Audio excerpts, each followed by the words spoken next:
Ukraine যুদ্ধের শুরু থেকেই বৈশ্বিক কূটনীতির তলানিতে অবস্থান করছে রাশিয়া ইসরায়েল সম্পর্ক।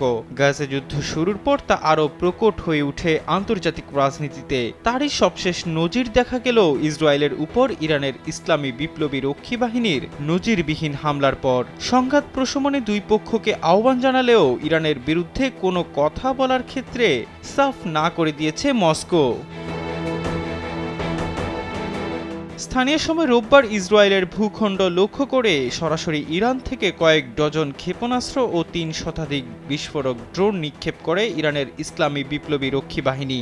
যদিও এসব ড্রোন ও ক্ষেপণাস্ত্রের ৯৯%ই আমেরিকা, ব্রিটেন, ফ্রান্স ও আরব রাষ্ট্র জর্ডানের সহযোগিতায় আকাশেই ধ্বংস করে ইসরায়েল।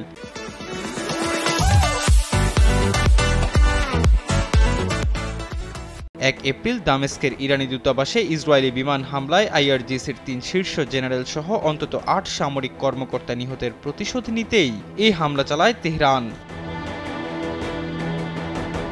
তারপরই ইরানের এই হামলাকে অগ্রহণযোগ্য ও নিন্দনীয় বলে বক্তব্য দেয় পশ্চিমা দেশগুলো। এমন পরিস্থিতিতে পরাশক্তি রাশিয়াকেও ইরানের নিন্দা জানানোর আহ্বান জানায় তেল আবিব। তবে এমন আবদারের বিপরীতে ইসরায়েলকে কড়া প্রতিক্রিয়া দেখায় রাশিয়া। জানায় মস্কো প্রশাসন ইরানে হামলার নিন্দা জানাতে বাধ্য নয়। এমনটা জানান রুশ পররাষ্ট্র মন্ত্রণালয়ের মুখপাত্র মারিয়া জাখারোভা। মস্কোর এমন ইসরায়েল বিরোধী আচরণের ব্যাখ্যাও দেন রুশ মুখপাত্র। জানান তেল আবিব কখনোই রুশ বেসামরিক নাগরিকদের উপর ইউক্রেনের হামলার নিন্দা জানায়নি। এ সময় রাশিয়ায় নিযুক্ত ইসরায়েলি রাষ্ট্রদূত সিমোনা হেলপেরিনের কড়া সমালোচনাও করেন তিনি।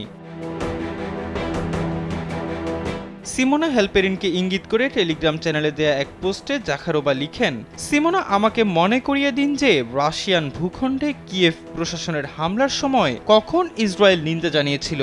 অন্তত একবারের জন্য হলেও এমন ঘটনা ঘটলে তা বলুন। আপনি জানেন না, আমিও এমন কোনো ঘটনা মনে করতে পারি না।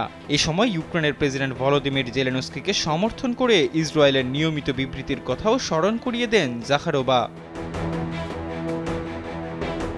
রুশ মুখপাত্রের এমন বক্তব্যের আগে রিয়া নভস্তিকে দেয়া এক সাক্ষাৎকারে ইসরায়েলি রাষ্ট্রদূত জানিয়েছিলেন, ইসরায়েল আশা করে রুশ কূটনীতিক ও রাজনীতিবিদরা ইসরায়েলি ভূখণ্ডে ইরানের হামলার নিন্দা জানাবে, এমনকি মধ্যপ্রাচ্যকে অস্থিতিশীল করার ইরানি চক্রান্তকে মোকাবেলা করতে সাহায্য করবে। তবে ইরানের নিন্দা জানাতে অস্বীকৃতি জানালেও মধ্যপ্রাচ্যের সংঘাতপূর্ণ পরিস্থিতি নিয়ে গভীর উদ্বেগ প্রকাশ করেছে মস্কো। এহসান আব্দুল্লাহ, কালবেলা ডেস্ক।